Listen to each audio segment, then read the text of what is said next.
Welcome to the coach training robot game session with head referee DK Bowitz. I hope everybody has a great evening. This meeting is being recorded. Okay, so as Sarah just introduced, I'm Dee. I'm the head ref for First Illinois Robotics First Lego League Challenge in Illinois. And what we're going to do today is go over we're going to go over all the missions and then touch on some of the main rules. At any time, you guys can type questions into the chat box, or if it pertains to the exact mission that we're going over or the rule that we're talking about, feel free just to ask your question. I'm just going to reset something really quick on the field that's wrong. Okay, so we're going to start a little sideways here. First, we're going to talk about what a robot is. So first and foremost, equipment is anything that the technicians, so the team members, bring to the table during the match to be able to run their match. So that includes all their Lego equipment. That can include one sheet of paper front and back with different guidelines on it or instructions how to run or reminders for them while they're running. And it will also include their M01 innovation project. So equipment includes a robot. Here's a demo robot. It may or may not move. It's not really important. And you could have any of your attachments, any of your jigs. As soon as an attachment is mounted to the robot, it becomes part of the robot until it is removed by hand. So I've got nothing. There's nothing. So let's say you didn't need your touch sensors for all of your missions. At this point, my touch sensor is just equipment. As soon as I put a touch sensor onto the robot, it becomes part of the robot. And that's because when I want to take this off, I have to take it off by hand. So if you think about a forklift or something with a rack and pinion system, as long as that rack is in the robot, it is part of the robot. If the robot self-ejects it, then it's no longer part of the robot. So that's really important in this year's games because there's a lot of specifics in the words describing missions and how to earn points where it says your robot must. And then same with the definitions, like interference clearly states it's a robot, right? So it helps to pay attention to where it says robot, where it says equipment, where it just describes how to get mission points, things like that. So let's start off with M00 equipment inspection bonus. So what I'm using the exact same guidebook that you guys got. It's the Robot Game Rulebook. If you need extra copies, they're online on the First Inspires website. And there's an interactive version if you wanted to use it on your computer, or you can download and print one. I like the book because I can put all my notes in it. And throughout the season, as I get a lot of team questions, I can put them in here just so I have them recorded in a spot. And then I always bring this with me to a competition. So as a team, you guys should be bringing this, at least one copy of the rulebook with you. I'd even recommend that you bring it up to the table with you and just leave it out of the way or leave it in a coach's hands or someone else's hands. Because if you have any questions at the end of your robot game match while going over scoring, it helps to have the rules to be able to reference. That being said, referees also always have copies of the rules because this is what we live and breathe for 3 or 4 months of the season. And you might even run across very weird referees that are like, R15 bullet 3 says, and then quotes it back to you. So equipment inspection bonus. Yeah. Question in the chat. Is the paper considered equipment? No, so the paper that you bring to the match to help guide you and reminders is not considered equipment. So you would not inspect with it. So what do I mean by inspection? So on the field, just like we've had in a couple previous years, there's a red arrow. We have taped our mats down so you can't quite see it, but there's a red arrow noting the equipment inspection lines. And so this just denotes where the small inspection zone is. Okay, I'm going to cover this back up so I don't ruin my tape too much. So when you come into the match, what you're going to do is, say hi to the referee, field resetter, and then ask if you can set up for inspection. And then you're going to take all of your equipment, load it into this zone.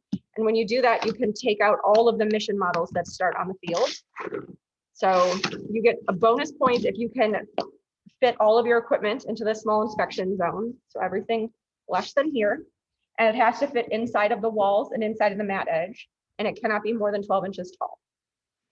If you can't fit in small inspection, you can always try to inspect into the large inspection zone. There's no bonus points associated with it. If the team's equipment cannot fit into either the small or the large inspection zone, the team has to either break down or hand off to a coach or someone not in the competition area all of the equipment that's required to make it fit. So for example, if I was a team, I'm not, but if I came with an attachment that was this long and I can't fit it into a large inspection zone, I either have to say, okay, I'm not going to use it, or I'd have to figure out a way to make it fit. That is a requirement. So you can't use anything during the match that you didn't inspect with. So you have to inspect with all of your equipment.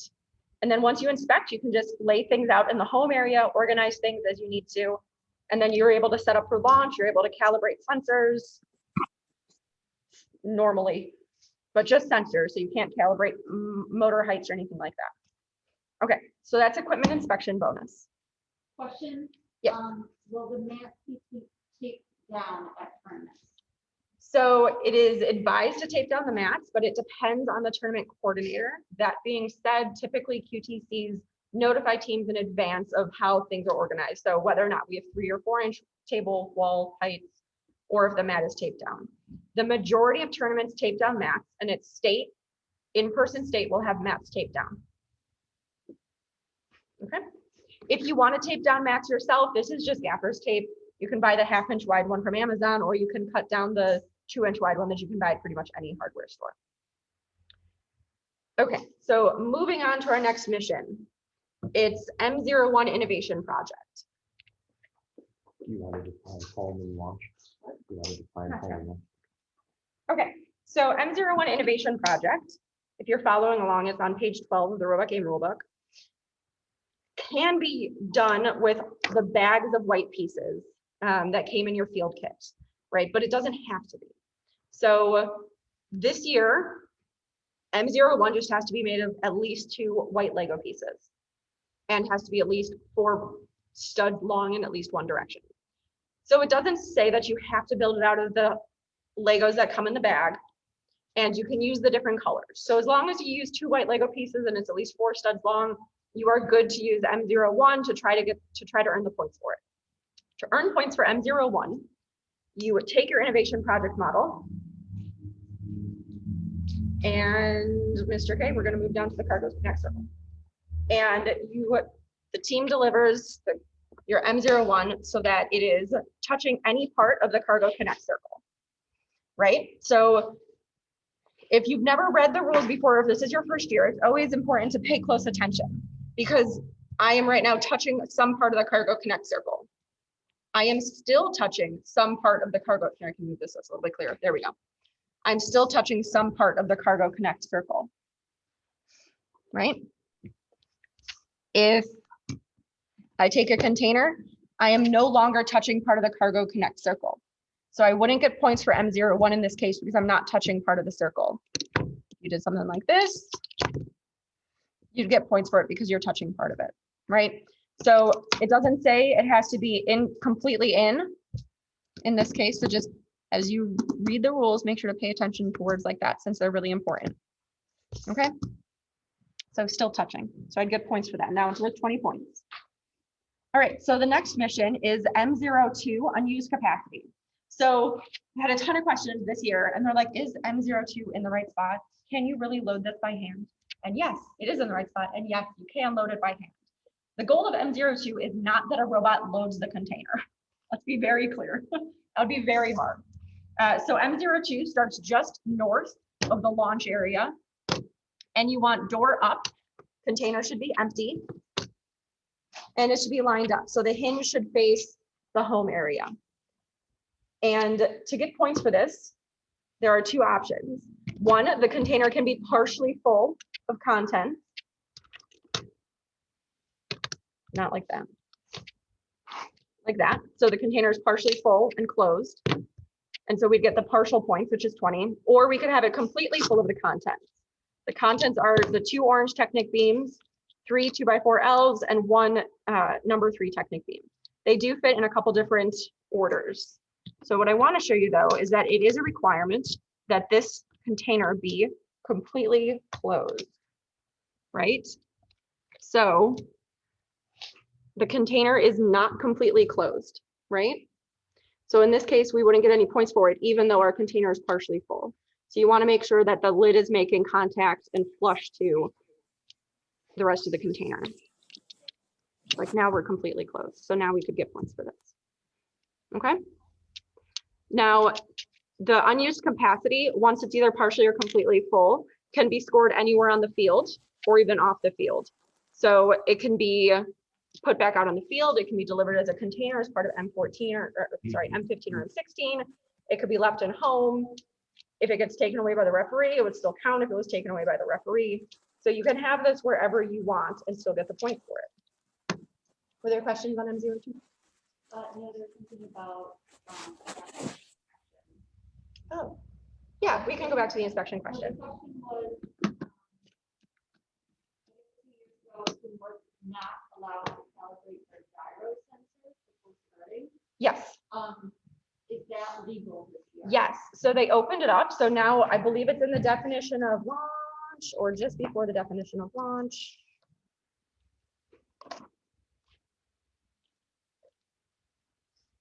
Before the definition of launch. You repeat the question, Dee, we couldn't hear it. Yes, of course. So a couple of years ago, the rule was very explicit about what the team could and couldn't do in the pre-match setup. So after inspection before the first launch, because it said it can calibrate color sensors. This year it's opened up. R11 specifically says that you can calibrate sensors anywhere that you like. And you can ask the referee to check any field setups you're concerned about. So you could calibrate any sensor that you wanted to. Now, that's not a motor, right? And so what I mean by that is you can't gauge a motor attachment height during your pre-match setup. That's not allowed. But you can calibrate color, light, gyro, ultrasonic. I'm missing one. Touch. Could calibrate any of them now because how R11 is worded. Sort of a time limitation on that. The rules do not specifically say that there is a time limitation on your pre-match setup, but all teams need to be respectful of the schedule set out by the tournament coordinator. So you're not going to spend 15 minutes between inspection and pre-match setup because then it will mess with all of our schedules. So you need to still conform to the schedule of the tournament. So tournaments run between 15 and 8-minute matches, sometimes down to 7.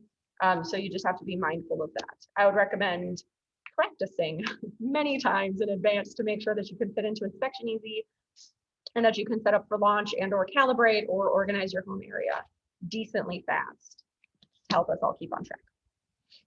Okay, so the next mission that we want to talk about is the unload cargo plane. So if you haven't been following along with the robot game updates yet this season, you'll want to periodically check. So I check every 2 or 3 weeks on Fridays after 5 p.m. Eastern.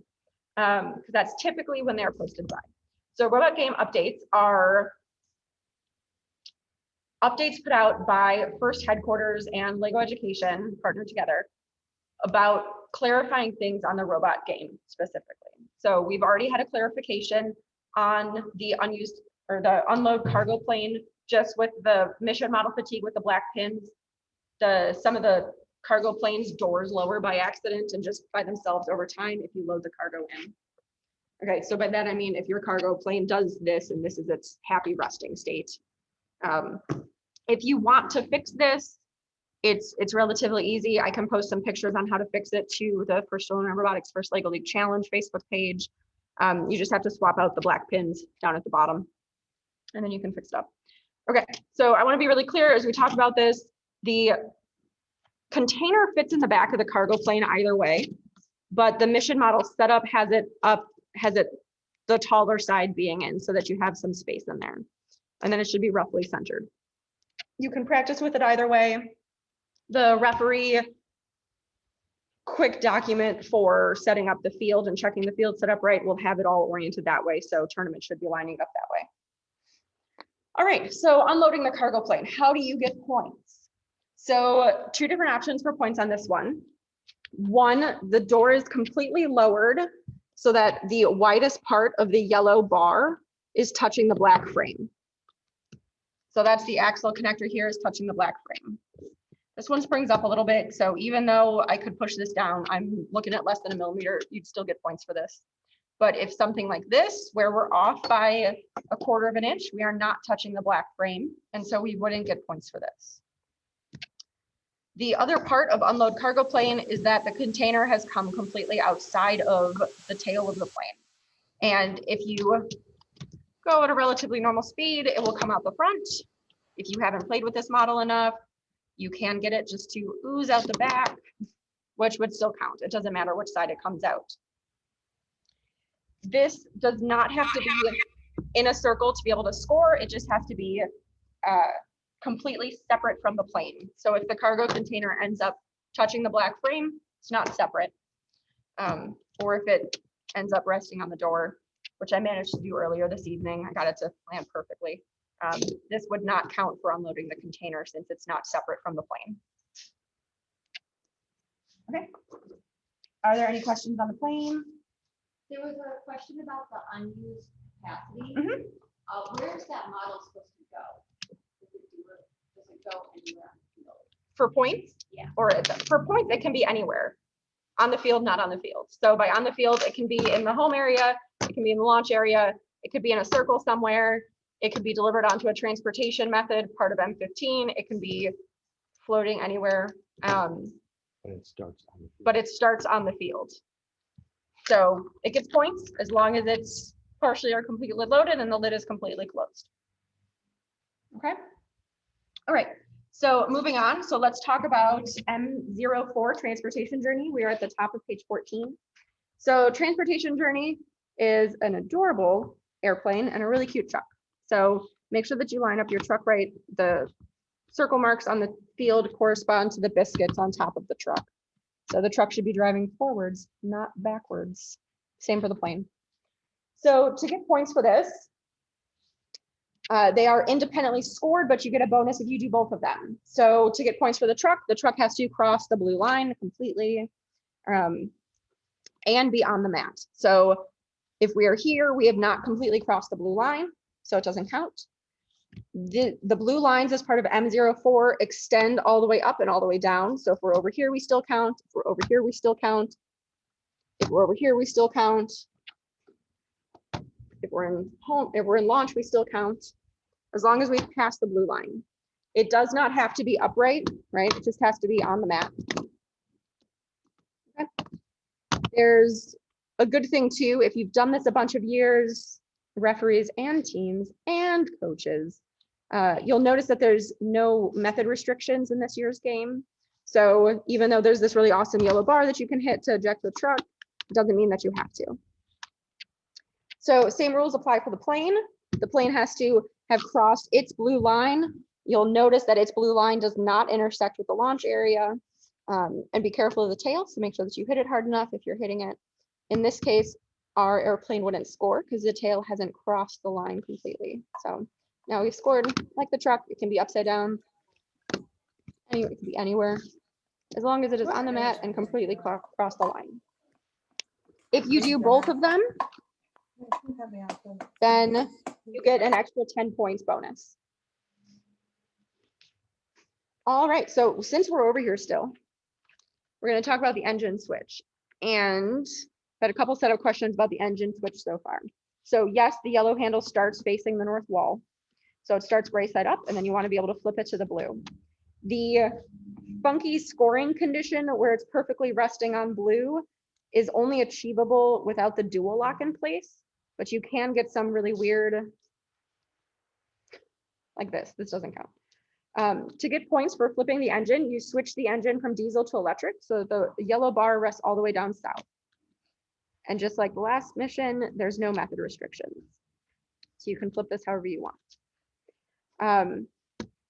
Depending on how you flip it, just pay attention, because what I have noticed to happen a little bit is the engines get a little lopsided. It's just a pin or two disconnect. So if you are doing the engine, just make sure when you go to set up at a tournament, when you're going to go run around, or as you practice in your homes or schools or wherever, that this is just snapped down all the way so that your engine moves smoothly.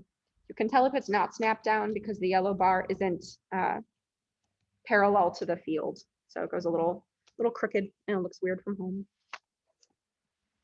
All right. Wait, Oh, there's a question. M04, transportation journey. Go Okay. back to the plane and truck. Yep.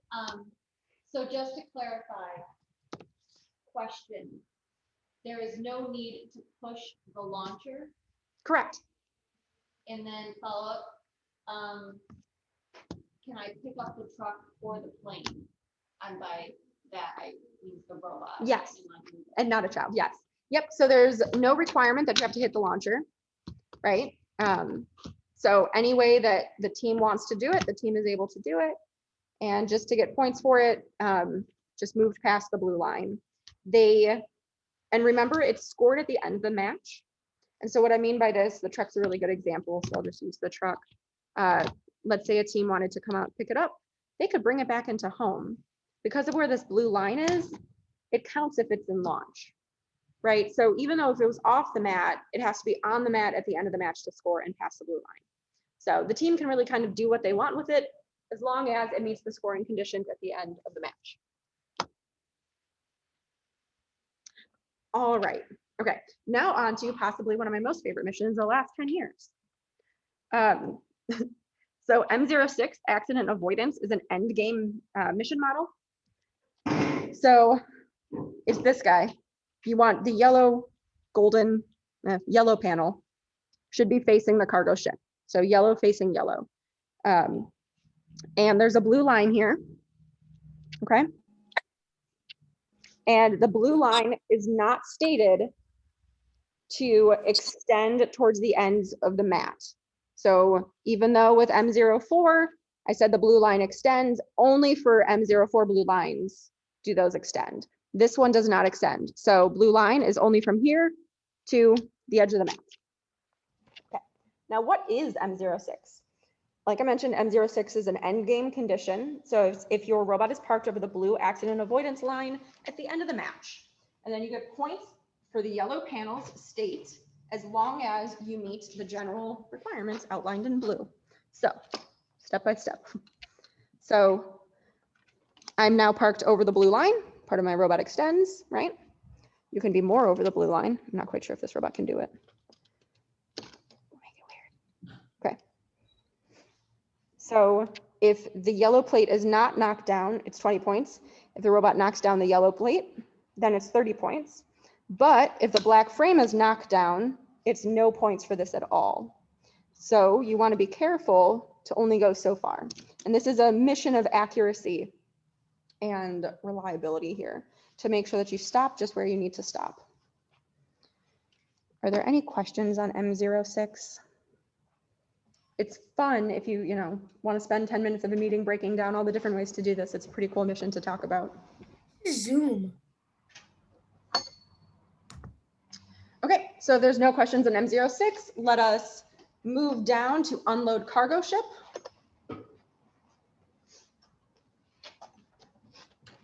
So unload cargo ship is our green container loaded onto our crane. Make sure when you build this that you've built it correctly. The dark gray and the light gray should line up with the outlines on the mat. If you don't build it correctly, your crane might get stuck or it may not drive properly. So you just want to take a minute out, check that the next time you're at your field, okay? So how do we get points for this one? We get points for this in two different ways. One, if our green container is no longer in contact with our ship's deck. So I am no longer in contact with, right? If the team did decide to do something like this, we want to be careful to never knock it during the match. And then the referee will kind of get down on a level to be able to say like, yep, we are no longer in contact with the east deck. So you guys would get points for that. You can move it anywhere, right? So we are no longer in contact with the east deck. And then you can keep going for even more points.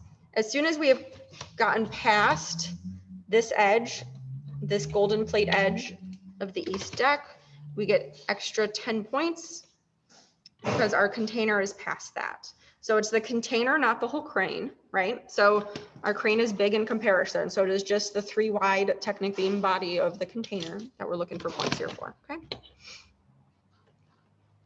All right, so, yep, questions on the crane? There's a question about M06. Okay. The plate and the frame. Yeah. So if the plate or the frame is knocked down by anything other than the robot, does it score? So if the frame is knocked down, you can't get points for this.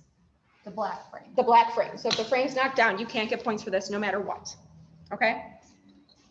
The part of the robot has to be parked over this blue accident avoidance line. And remember, the line's only 5-6 inches long. Again, there's no method requirements on this mission. So it doesn't say that you have to park over the blue line and then knock the plate down. That was too much. Knock the plate down, right? So you could, in theory, knock the plate down whenever you wanted during the match and then come back at the end and just be parked over the line. So order of operations does not matter in this case. I think that answered the question, name. All right.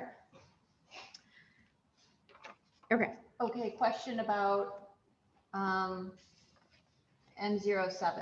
Perfect. What happens if the crane is knocked down?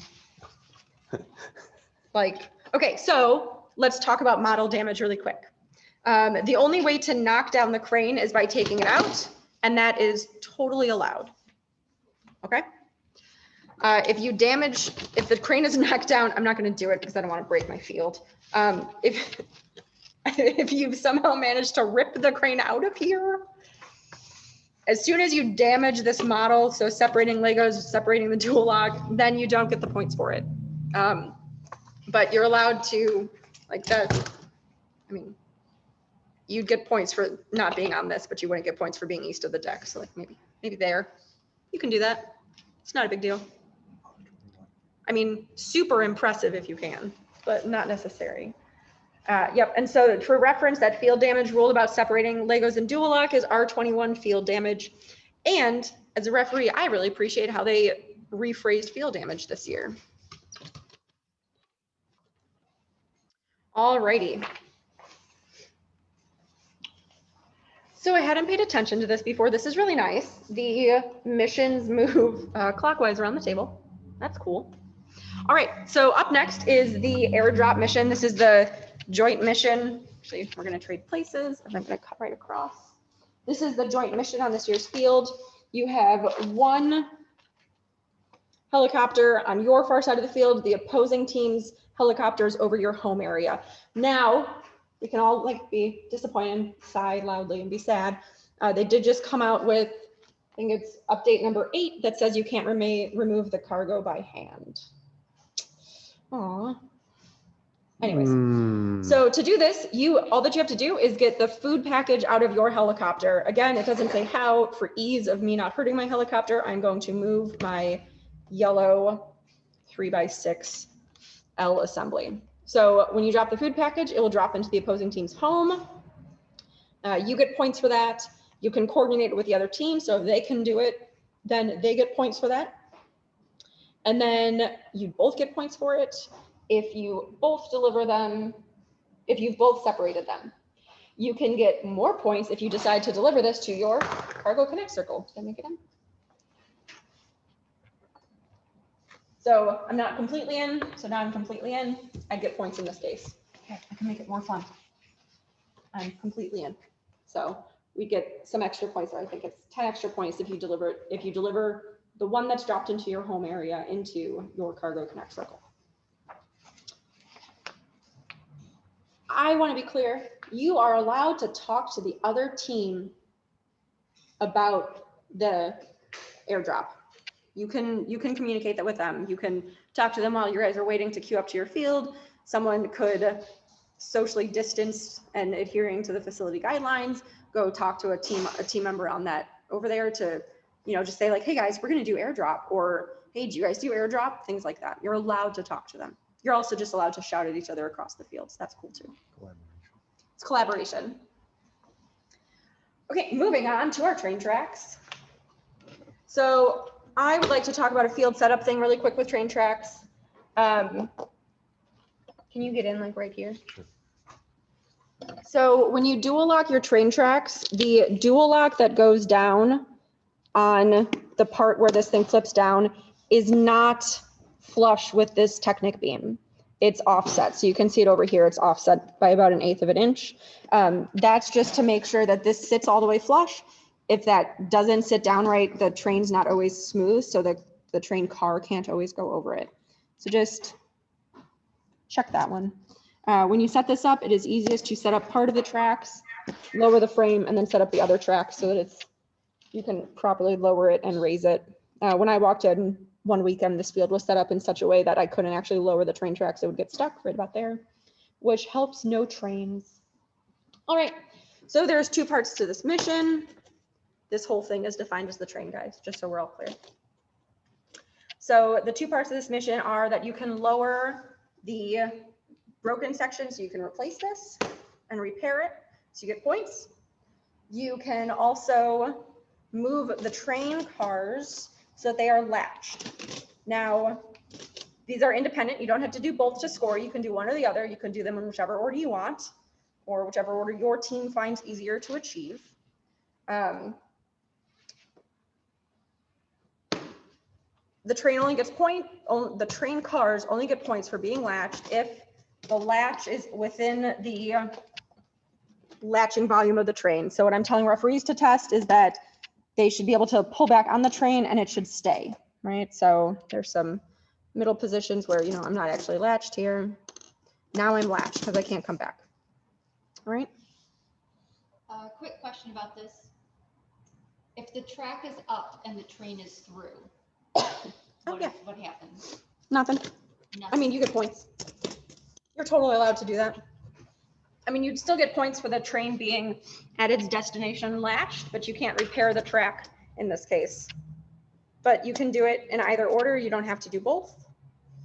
It is up to your guys' team to determine strategy and best plan to achieve your season goals. Okay, moving on. More train questions? Nope. Okay, moving on to the sorting center. This is also a really cool mission. I don't know the last time we had a random setup mission on the field, but it's really cool. Got a spare Lego that we don't need. All right, so let's talk definition really quick. You'll notice that the sorting area is bounded by a blue box, and that is useful because if you want points for this, the orange container inside the blue box is defined by the outer edges of the blue box, not within the volume of the sorting machine itself. Now, when you're setting up the sorting machine, you want to put the blue down first. The blue down will go into either bays 1, 2, or 3, and it will be all the way back. So up against the south edge of the sorting center in either compartment, roughly centered and flush up against the 3x5 Ls. Up next comes the orange. It goes into the 2 open bays and in the middle compartment, the middle row. And then the green one is left to fill whichever spot is left. So I'm telling referees to roughly center these, but please just design and program for any lateral position in these, okay? But they will be all the way back. Now, how do you know what this will be set to before your match? You won't. So field resetters and or your referees will determine the placement of the containers. It is random within the rules. There are 6 different possible configurations for setup. That being said, I don't think it's going to change. I think it gets set before you come up to the match. I have to find the very long picture. Yes, this will be set up before you come to your field, or they'll be finishing setting up. So you will know the configuration when you go to start your match. Okay, and even before. So that's important because they're not going to say like 3, 2, 1, go, and then like place some containers down. We're not fast enough for that. Okay, so points for this. Points for this are if the orange container is the one remaining at the end of the match, and it has to be completely in. So if the orange container is the only one remaining completely in the sorting area, okay? So I've had a lot of questions on this one. I think this is if you're doing this mission, or if you want the containers for this, this comes up a lot. Remember, it's only scored at the end of the match. So we only care that at the end of the match, the orange container is completely in, right? It's the only one completely in. I don't care where it goes during the 2.5 minutes. I mean, only take it normal places, but it could go anywhere in the 2.5 minutes. And it doesn't matter if you want points for this, it just has to be completely in at the end of the match. Now, the cool thing to think about is that you get points if the orange container is the only container remaining completely in. So we would still get points for this. Because even though we have a blue container that's partially in the box, it's not completely in the box. Only the orange is completely in. So we'd get the 20 points for this. Okay. It could be anywhere. It doesn't have to be in a slot. It doesn't have to be on the mat. It can be anywhere, any orientation. It doesn't have to be the only thing in the sorting area. Just if you want those 20 points, it's the only one left. All right. Next up is home delivery. I'm just grabbing this piece from. Can we return to the train real quick? Just a quick follow-up. Yes. Follow-up to the earlier question. If you latch the train and the track is still up, can the train be picked up? But I guess with the assumption then that you would try to lower the missing train tracks. Like you want to do this? Whoop. Totally. You want to do this? Yeah, sure. Technically, we're even still latched. Can it be removed from the field? Oh, yeah, for sure. By whom? Well, not by me.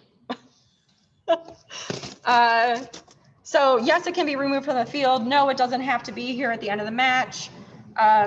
If you want points for it to be latched, it's scored as latched at the end of the match. So if you take this back to your launch or home area, or if it becomes cargo and you touch your robot and the referee takes this away, you wouldn't get points for it being latched. Conditionally, I have to double check on a word before I say something and I'm wrong and I confuse everyone.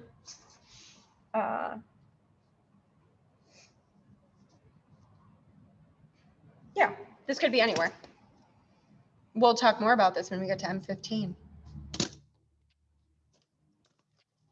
We're still latched. I mean, it's weird, but we're latched. We're also still latched. Again, it's more effort. Okay, so we'll touch on the train again as part of M15. So next up, we're going to talk about home delivery, the super cute yellow package. Yellow package gets delivered to the doorstep. I'm going to say that wrong this whole year. You get points for it being partially or completely on. So completely means obviously only on. The doorstep is only this white plate set with the Technic beams. So we are partially on, right? We are completely on. We are completely on. We are not on. We are not on. We are not completely on the doorstep. Decently straightforward. If you want, they did give some clarification pictures, which were kind of nice and helpful if you had questions about partially and completely. So completely means the full volume. Yep, and then they gave us some really cool pictures, updates, scoop, about partially and completely. Okay, so completely is within the volume in this case. So let me see this. Okay, I'm not touching the mat, right? But I'm only partially on the doorstep in this case. Okay, so you get the same points for this as you would for this. Completely is within the volume. Okay, and this may not be touching equipment at the end of the match. So if you're delivering it in a box, can't be touching the box at the end. All right. We can move on to large delivery. I'm gonna fix my chicken. And I'm gonna grab a giant turbine blade. Are you gonna be returning back to these sorting containers? There's some questions about where they need to go. Yes. You go to home. Yes, I will talk about containers in M15 and M16. All right, so really quick outline, turbine blade, not symmetric, okay? Not symmetric. So turbine blade, and if we look down at the mat, this whole thing is the blue frame, right? So not just the dark blue, the whole thing is the blue frame. So you get partial points if you are also touching the mat. So in this case, I'm resting on the back end, resting on the back end, resting there. Why, but whatever. Right, so I'm touching the mat, so I'd get partial points here. Partial points, I'd get the 20 points because I'm touching the mat. I'm also on the blue frame. For complete points, you need it to be completely supported by the blue frame. It cannot be touching anything else, so it can't be touching other equipment. It cannot be touching other mission models. It is only touching the blue holder, right? So it can't be up here on the field. That doesn't count. There's a whole bunch of different cool ways that you could put this up here. Now, this thing is huge, right? It's massive. So if you're doing this mission, just be mindful that you're not going to undo your scoring conditions because it is scored at the end of the match. And by that, I mean, like, make sure you're not slapping things as you drive down here. The other part of large delivery is a giant chicken. So giant chicken, it's a blast from the past. I believe it's from Food Factor, and it's become a first Lego League Challenge cult icon. So our super cool chicken, he is not, I don't believe, yeah, he is not straight through the triangle. So he doesn't bisect at 45 degrees. So just be mindful when you're doing that. So to get points for the chicken, at the end of the match, the chicken has to be upright with its base, so the volume of its base, completely within the circle. So I'm not completely within the circle in this case because my corner's outside. Right, so I'm not completely in the circle. I'm completely in the circle. I don't get points in this case because my chicken is not upright, even though this is completely in the circle. So remember, this is an end of the match scoring condition, so I don't care where your chicken goes during the match. I care where he ends up. And if you guys want points for the chicken being in the circle completely, he's just got to be here at the end of the match. Okay. So the chicken's nice because it can be touching other things. It can be touching equipment. It can be touching other mission models. It can be touching the robot, whatever you'd like. Okay. So moving on from the chicken, we have platooning trucks. So there are 2 trucks on the field. Top field set up really quick. The 2 horizontal lines that are parallel to our south and north walls are our bounds that our truck fits within. These are our axle lines. So this is where the tires will bisect. The line should really cut through right where the pins are. Okay. I had noticed this with a couple models that I had when we were building some kits.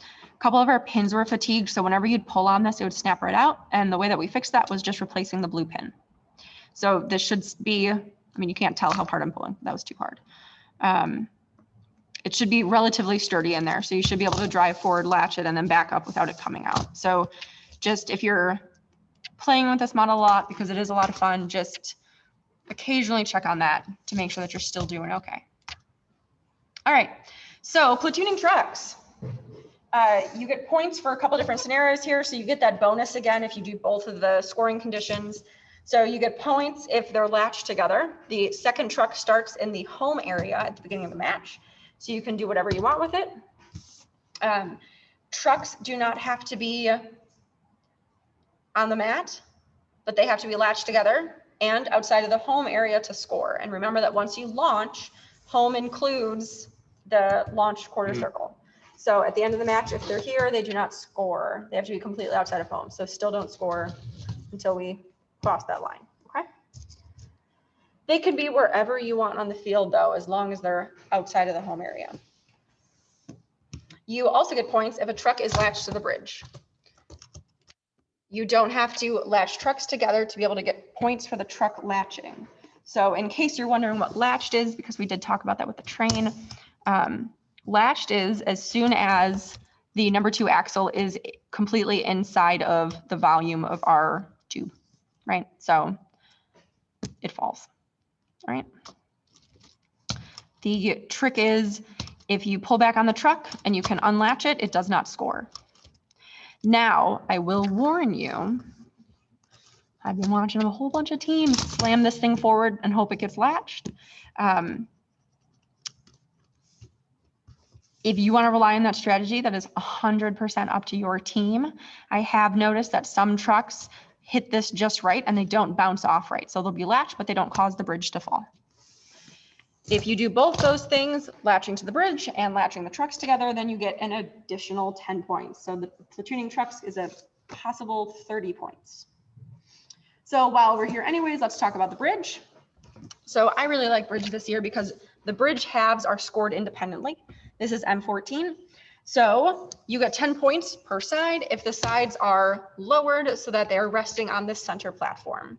So if we do this, we do not get points because we are not resting on that center platform. But you don't have to do both halves if you don't want to. There is no bonus if you do both halves. If you only want to do one, or if you only can do one, that is totally up to your team strategy. And these can go down however you want. Please don't rely on like hitting the table to knock it down, but the robot should do it, or its equipment.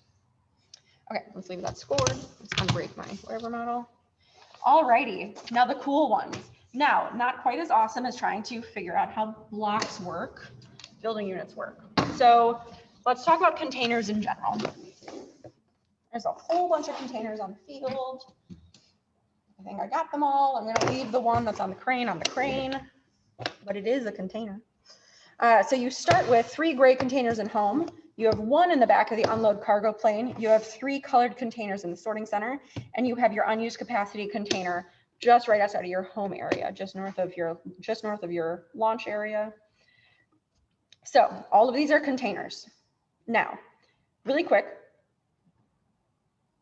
for M15 load cargo, containers can only be touching other containers and the method of transportation that you're trying to score them on, except for your unused capacity one. You can have pieces in here. That's fine. Okay, so I'll put a couple in there just to show that it's okay. So now, 8 containers. You can only score a maximum of 2 per method of transportation. So let's take the platooning truck, for example. Let's unlatch these guys.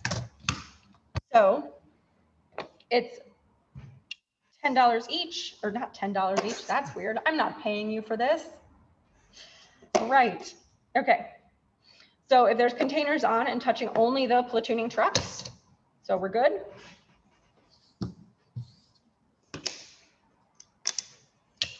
Touching only the means it's not touching equipment. That is not okay, right? Because we're touching equipment, so that wouldn't count. If the robot's touching the containers at the end of the match, it doesn't count. You can have the containers sitting really nice in the trucks. You could have them in the same truck. You could have them standing upright. You could do them however you want. They don't have to be separate to be able to score. They don't have to be latched to be able to score. But to get points for platooning trucks with containers, they must be completely outside of home in order to get points for them. Now we get points. Okay. So let's scoot down to the train, and I'll take the green and the blue one away because it's a nice color set. Okay, so coming back down to the train. That's flipped over, poor little guy. So containers just have to be on and touching only the train, right? So we're good. We're still good, right? So you guys can kind of do what you want here. Train goes any direction. These count wherever you are, right? So sure, home if you want, referee's hands if you want. Anywhere else in the field, fine. Pretty straightforward. Were there more questions about the train and? Can you make the container touch the platooning truck wheel? Yes. I'll just bring the trucks down too. Like that. Sure. I mean, it just says it has to be on and touching only the trucks. I'm still on and touching only the trucks. I'm good.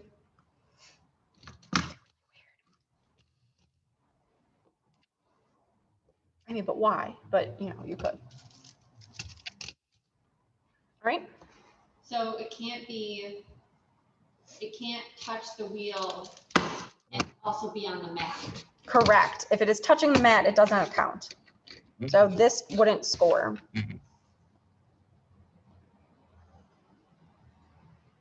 All right. Okay. All right. So I'm going to take containers out of train, and we're going to move down to the west deck. So the cargo ship is made of an east deck, which is stable and reinforced, and a west deck, which swings freely. If it does not swing freely, compress your axles together here and check that your axles here are fit correctly. Because that's happened to me already. And it happens when I take down the field and put it back up. So, all right, so 30 points per container on the cargo ship's west deck. Like that. They can be touching the gray platforms, the gray Technique pieces at the end and still get points. But if you slide off and you're touching the mat, you don't get the points for it, right? Touching only the west deck, other containers, and this is the allowance for the Technic pieces on the ends. Okay. Alrighty. Moving on to the other half of the container mission, which is called Cargo Connect. It's M16. So I'm going to reclaim all my containers right now. And we're going to walk through a couple of the different scoring conditions. We're not going to walk through to get the max scoring conditions. I would recommend that you just use this as a really fun team activity if you would like to. All right. So I've got my 8 containers. There are a whole bunch of different scoring provisions for this one. First, we're going to talk about color matching containers into circles. So there are 2 colored circles on this year's field. There's a blue circle and there's a green circle. The blue circle is in between the crane and the airdrop. And then the green circle is in between the plane and the electric diesel engine switch mission. Okay, so these same points apply to both of them. So we're just going to walk through the scenario for the blue. Okay, so we're just going to step through the points and the rules for this mission, because I find that the easiest way to do it. And we're just going to go line by line. So the gist of this mission is that the team gets points for any container delivered to a circle.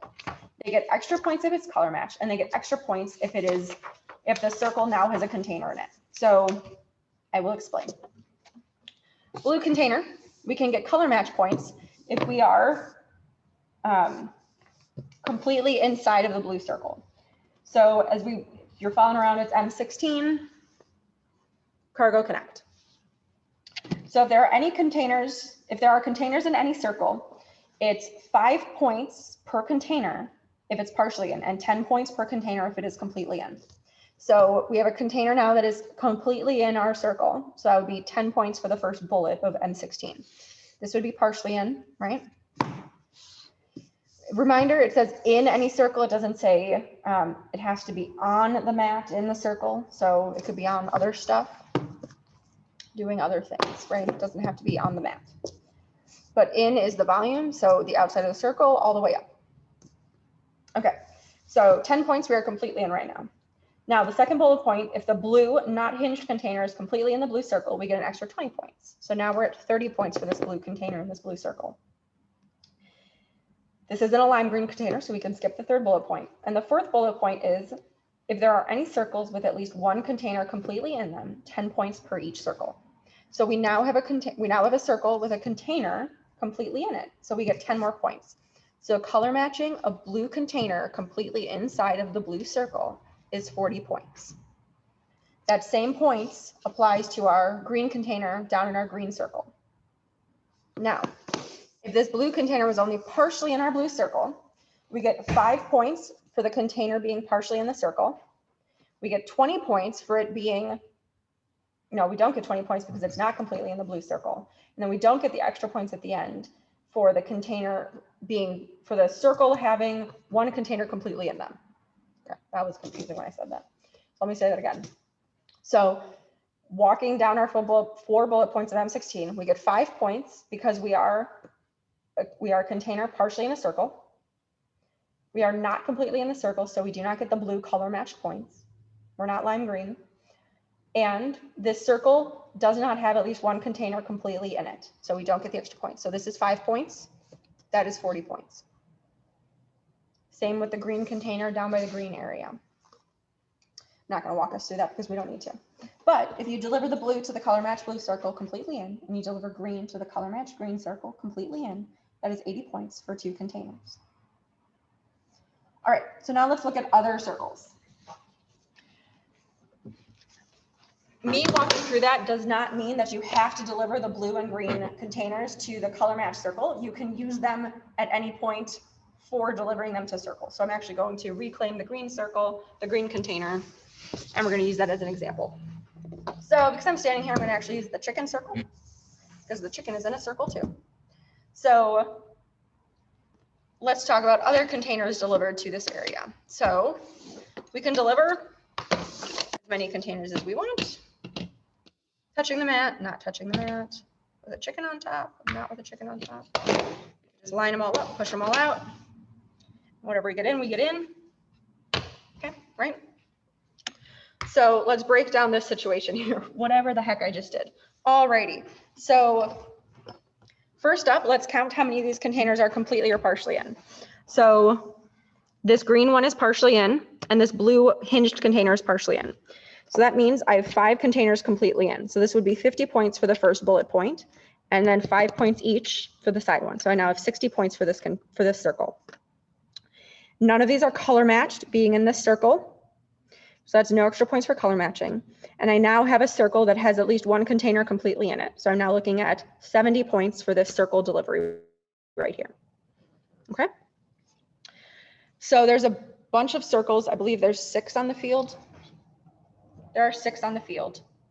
There's the green one, the blue one. There's the black one next to the unload cargo plane. There's the cargo connect circle over here. There's another circle just west of the train tracks, and then we have our chicken circle. So we have 6 circles on the mat. And you have ready access, well, not ready access, you have ready access to 3 containers, and then you can pick up an additional 5 or 6. So let's just walk through. What are you going to walk through? Split the containers. Yeah, so let's split the containers. So let's drop one off in our cargo connect circle, 1 down here. Let's put 2 up in front of our plane. 1 will be partially in, 1 will be completely in. Put a chicken on top. Okay. Well, now the chicken's just in my way. All right, so I've put out a whole bunch of containers on the field. So let's go circle by circle and count them. So if we start out by the blue, we have a blue color match, which we already know from doing math a little bit ago. This is 40 points. In our gray, we have a circle with at least one container completely in it, and we have 1 container in the circle. So this is 20 points, right? For the first bullet point, containers completely in. So that's 10, right? And then the 4th bullet point is that it's a circle with a container in it, which means that we get an extra 10, so that's 20. We did the same thing here, so that's another 20. So right now for our 3 circles, we have 80 points. If we come down to our chicken circle, we have 2 containers completely in, which is 10 points each, and 1 partially in, so that's 5 points. So that's 25. And then we now have a container completely in the circle, so that's 35. So we now have 115 points. I also threw some containers over by our unload cargo plane. And so we have 1 container that's partially in. So that's an extra 5 points. This one's completely in. And then we get the bonus for this circle having a container completely in it. So this is another 25 points. And now I have 140 points on the field for containers. Okay. So now back to what I said earlier. This is a really fun activity if your team needs a break, likes math, likes logic puzzles, to figure out the maximum score possible, or how to strategically distribute containers in such a way to get them the points that they want to get for this mission. So it's worthwhile to break it down and actually step through it. And don't forget to tie in the sorting center, and don't forget to tie in M15 with M16. Now, the biggest difference between M15 and M16 for container requirements is that you are allowed to have containers touching equipment for delivering them to circles. So you're allowed to, have the robots holding these containers. They don't have to be on the mat, but they can be holding them.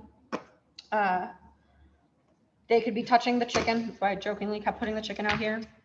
You could, I think this will work.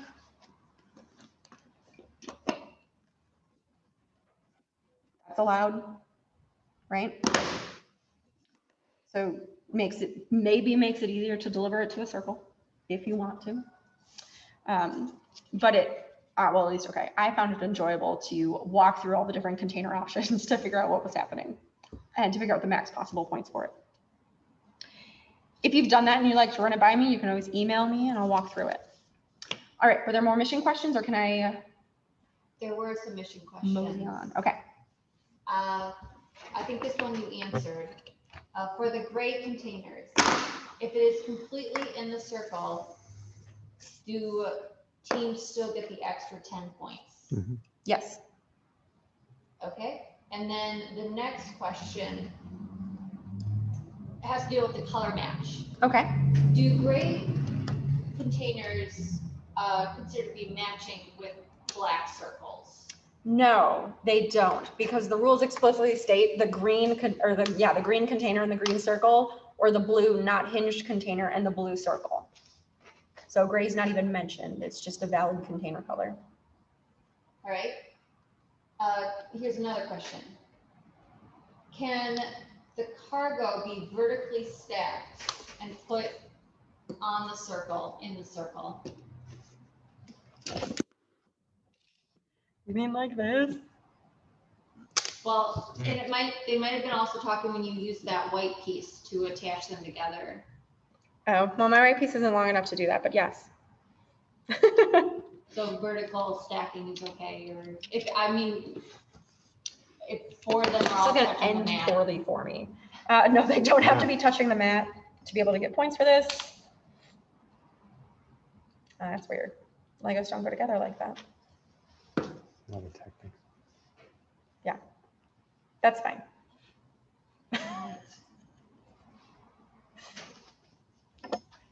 Any other questions about Cargo Connect or the N15 and N16 missions?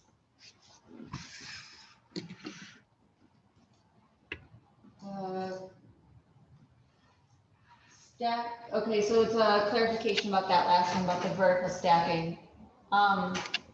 Stacked on top, like multiples. Like that? If you want to clarify that question even more. Yeah, do you want to go on, do you want to come off mute and then ask? No, they're We're good. Okay, cool. All right, so this is fine. This would still count for points. Okay, so moseying on along, let's talk precision tokens really quick and talk interruptions because those couple together. So now precision tokens, let me move the train, are the 6 4x4 discs, red discs. During a tournament, they will start in this corner, and as the team interrupts their robot, which could cause them to lose a precision token, the referee or a referee's designee will remove a precision token from the field. Now, this year, your first precision token is free. Woo! So this is 63 points that you start off with on the field. Nope, this is 50 free points that you start off with on the field. So if you interrupt the robot, so if you touch it, which means you have to relaunch it, you would lose a precision token. The first one is free. So when you have 5 left on the field, you still have 50 points. If you lose another one, you lose 15 points. So you have 45 points, 35 points for what's left on the field. If you lose another one, you have 3 left on the field and you've lost 10 more points. So that's 25 points remaining. You lose another one, that's another 10 points. With 2 left on the field, that's worth 15 points. Losing your 5th one means you have 1 left on the field, and that is 10 points left. So that 5th one is only worth 5 points. And then if you lose that last one, you have 0 points of your 50 points left of precision tokens. But then after that, every interruption is free. Ooh. But if you think about 50 points in comparison to different missions on the field, 50 points is a lot on this year's game. So it will impact what's happening. So now, how do you get interruptions? So interruptions happen. Let me unchicken stack so it's a little less precarious and I don't hurt anything. Where's my rubble? So interruptions happen when the team has to, I was going to sound weird, interrupt the robot. So when the team interacts with the robot, when it is not completely inside of the home area. So a team would launch, go out and do things in any order that they choose, and however many things they want to do at a time. And the robot would return to the home area. Remember that as soon as you launch, your launch quarter circle turns into home. So now your home area looks like a boot. It includes the wood and this quarter circle. So robot goes out, does things, it's gonna come back, right? If the robot's completely inside the home area, the team can interact with it, which means that they can switch out attachments, they can reline up, take off cargo, put on cargo, reorganize how things are going. But if the robot is not completely in the home area and it's stopped or the team interacts with it, so if they touch it or drop something on it or interact with it in some way, that's an interruption. And that means that the team has to take the robot back into the home launch area and can relaunch the robot. But it also means that they lose a precision token. So you're not allowed to touch the robot unless it is completely inside of home. If you have to touch the robot and it is not completely inside of home, and it happens, it is totally fine. You will just lose a precision token, okay? Now this year, since we have a free precision token, that means you can touch the robot once while it's out of home and not have any penalty, not lose any points for it. So that can be a strategic pickup, but it cannot be done in such a way that you are using your eyes as precise timing to result in a positive scoring condition. So what's a really good example for that this year? Well, the best example is accident avoidance, but I'll just talk about accident avoidance. So what that means is that, can we zoom in on accident avoidance? That means that the team can't be running the robot and the robot be moving really, really slowly. And as soon as it knocks the yellow panel down, but not the black panel, the team presses the stop button. That's not allowed. That's using their eyes as a sensor in place of the robot knowing what it's doing. And that is not allowed per our, it's very explicit this year, R15 bullet 3. Do not use exact perfect timing of an interruption, okay? So, I mean, your program could stop by itself as soon as it gets here and knocks it down. That's fine. You just can't go with your eyes saying like, are we there? Are we there? Are we there? We're there. Let's stop it. That's not allowed. Okay. That was interruptions. So let's keep talking about interruptions because there's a couple different more situations. So let's talk about interruptions with cargo. So cargo is anything that the robot is strategically transporting, moving, placing. There's 4 different options. That the robot is something purposely or strategically being captured, kept, moved, or released. It counts as cargo. So in this case, my robot is pushing out a container. Can't actually push this container. Now I can push this container. It's pushing out a container. This container is cargo right now because this robot is strategically moving it somewhere. It's taking it somewhere. If the team interrupts the robot while it is transporting cargo, the team will get an interruption. The team will have interrupted the robot, which means they lose a precision token. And things happen to this cargo, okay? So what happens to this cargo depends on where it came from. If the cargo came with the robot on the launch, it goes back with the team. If the cargo was picked up while it was outside of home on the most recent launch, then the referee takes it off the field. So, right, pushing out a container, you're like, oh no, I'm not going towards the circle. Touches the robot, takes an interruption, loses a precision token, they get their container back. Flip side, robot's coming back to home, and I've snagged my chicken, and I'm pushing my chicken, but then my robot just stops, right? Chicken is still cargo. They have to interrupt the robot if they want to run any more missions. So they lose a precision token for interrupting the robot, which means touching it while it's outside of home. And then the chicken is removed from the field because it didn't start with the robot on the launch. It didn't come with it on its launch. Okay. So that is our 18. And then they issued an update just to use some different words to help people understand it differently. Okay. So cargo is only when it's being transported by the robot, right? But what if what happens to our truck, which we now leave out here and we're no longer transporting it. So our truck is no longer cargo. Now it's stranded cargo, which has its own set of rules, which is perfectly fine. So R19 stranded cargo. If you strand cargo outside of home, if it's completely outside, it stays where it is. If it's partially outside, so let's say we're pushing the truck and the truck falls, and so it's not completely outside of the home area, the team, regardless of what this is, any cargo can be equipment or it can be a mission model, the team has to take this into the home area and they lose a precision token, okay?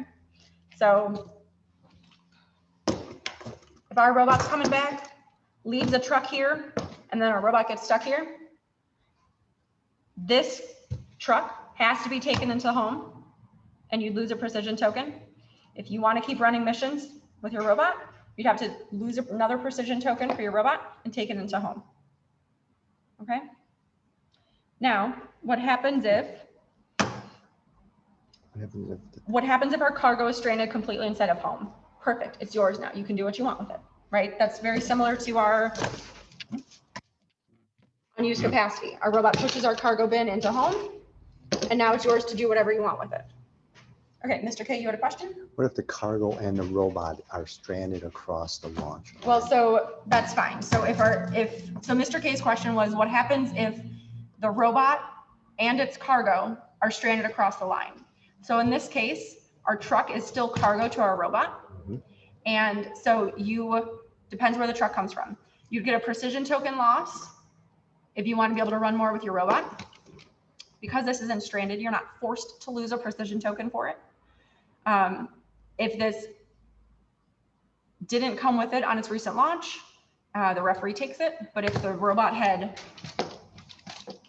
pushed the truck out and then like pulled it back and got stuck, then you'd get that back for free. I was just wondering if it was connected to the robot, if it was still touching the robot. So if it's still cargo, right? That's just it's just the definition of cargo. So you have to evaluate anything that's not part of the robot on whether or not it is cargo or stranded cargo. And then you either follow R18 or R19. Okay, so, well, we've jumped around a little bit, but let's talk for just a minute about launching and then we can open it up to questions. Actually, before we go down to launching, just every year we get this question, it always comes up at a qualifier, like, okay, we're launching our robot and it's going, but we see that it's a little off. Can we just tap it back into place? No. So I encourage you to not get into this habit while practicing throughout the season of just nudging it back into place so it can keep running its mission. You've interacted with the robot and that's an interruption, which means that you force the interruption. You either have to take it back into your home launch area and lose a precision token, or you call that at the end of the match and you just shut off the robot, not the robot, stop the program from running so it's no longer moving, okay? So let's move on back to launching. So when we launch our robots, everything is about to move has to fit completely in our launch quarter circle. There's no height limit this year, as tall as you want. The height limit only applies for inspection. So everything that the robot's about to move has to fit completely inside the launch circle. So if I'm going to push out the truck, I'm not allowed to launch like this because my truck is not completely inside the circle. So I have to be completely inside. Whoa. My robot is not, okay.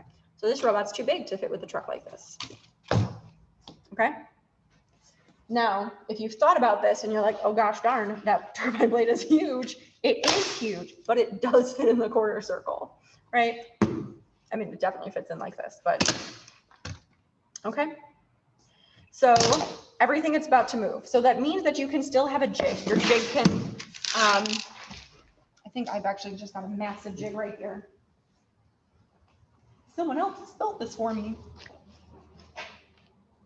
This is a jig. It could help you line up your robot. And by that, I mean, you could use it like this, where I don't have a wall. I could use this to line up against. So now I know where I am if I wanted to launch this way. So you can use your jig to launch your robot. Your jig has to fit completely in the home launch circle. It cannot extend outside of home. The reason it cannot extend outside of home is because of like R13, R12, bullet point, the last one, 8, maybe.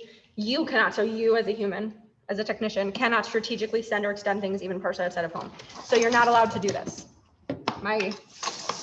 my jig's outside of home, so we're not allowed to do this. But your jig doesn't have to fit completely in launch. By that, I mean, I could go this way. And that's totally fine. So I'm using my west wall and I'm using my south wall. I'm not intending to move this, but you cannot be holding that during the match. Because per our 14, check 2 is you are not holding anything from moving, including motor torque or stored energy. So I cannot be holding this jig from moving when I want to hit the launch button. Okay. When you want to hit the launch button, you don't actually have to press the button. You can press the button, or you could signal a sensor, or you could allow a timer to get your motor spinning. If you are going the timer route, just be mindful of what counts as an interruption. Okay. If you want to go the timer route with mid-match launches or not launches, totally fine. Feel free to run your strategy by me if you'd like to. Okay, Yes. talking about launch. Yes. There's a question. If you do the tap, which I'm guessing is to reorient the robot a little bit, and if you do that while it's still in launch. So if you touch your robot after you've launched it, even if it's still completely in the launch area, it is an interruption and you have to reset your robot.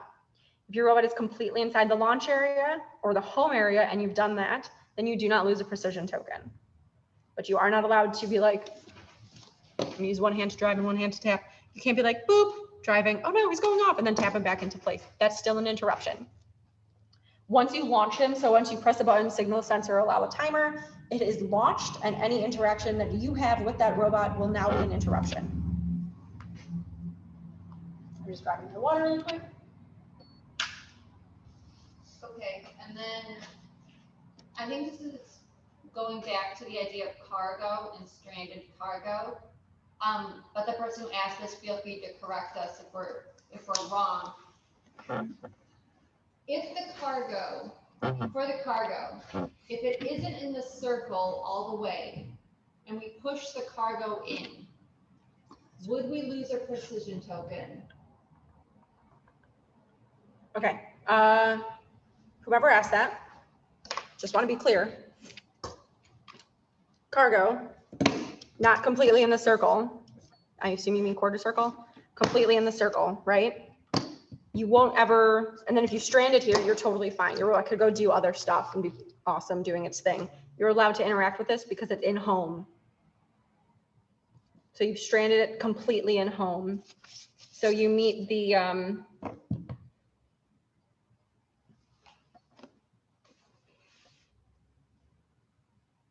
well, it's stranded in home, so it actually doesn't even fall under R19. It's yours. You can interact with things in home per the home rules. So that's not, you wouldn't lose anything. you wouldn't lose a token. Right, you would not lose a token. Okay. Right, he's in home, you can touch it. Anything that's in home, completely in home, you can touch. Anything that you accidentally extend outside of home, so like, let's say I'm trying to load this and I drop one of the pieces, like, you should take that back. Because this was you as a technician by hand accidentally causing something to go outside the home area, and this is still yours. Okay. How not to use the jig? You can use it. It's weird though. Okay, do we have more questions? No. Unless Okay. anyone else wants to raise a question. Yeah, so if you guys have any questions, feel free to unmute, go on chat. That pretty much covers what I wanted to talk about. Yeah, I think that covers what I wanted to talk about. I guess going back, there's about the platooning trucks. Yeah.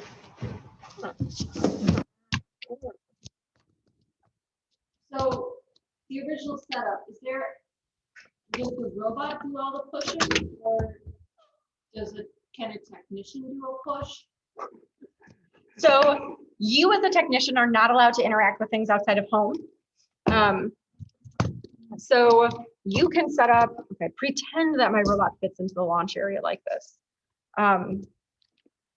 Okay, so what I mean by that is my robot does not actually fit into the launch area. So the back end of my robot, namely this, overhangs my south wall, which means I can't actually launch in this position because I just straight up don't fit. Do you want to go over that real quick in terms of where that robot is? Yeah, sorry, this was a quick distraction. So if I launch, I have to be completely inside of my launch area, which is the inside of the wall. I'm going to use paper just to demonstrate this. Paper's not what we use. We use our eyeballs. See how I'm not in the launch area. So my truck is in, but my robot's not in. So I wouldn't be able to launch. This is not a legal launch setup. So I'd have to, I mean, my robot, frankly, it just doesn't fit. Oh yeah, Mr. K's right. If I turn the truck around, but then I can't latch it. We'll figure that out. Oh, okay. Okay. Anyways, so back to the original question, which was platooning trucks. Can you push things by hand? No, but you can set things up by hand. So you can set this up so that your robot's gonna drive your platooning truck forward. Right? So that it can drive the platooning trucks forward. It could push it, not by hand. The robot could push it, but you're not allowed to be like, and we're lined up, and then aim for it. That's not allowed. Cool, but not allowed. Did that answer the question? I would say so. If anyone has a follow-up, feel free to raise it in the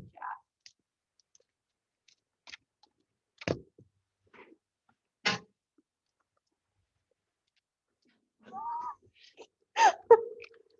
The more time I spend around the field, the more silly things I do. All right, so I can stick around for a couple more minutes. Sarah, if you wanted to stop recording, we could stop recording. And then people can ask some questions if they'd like to, otherwise there'll be awkward silence and me just smiling.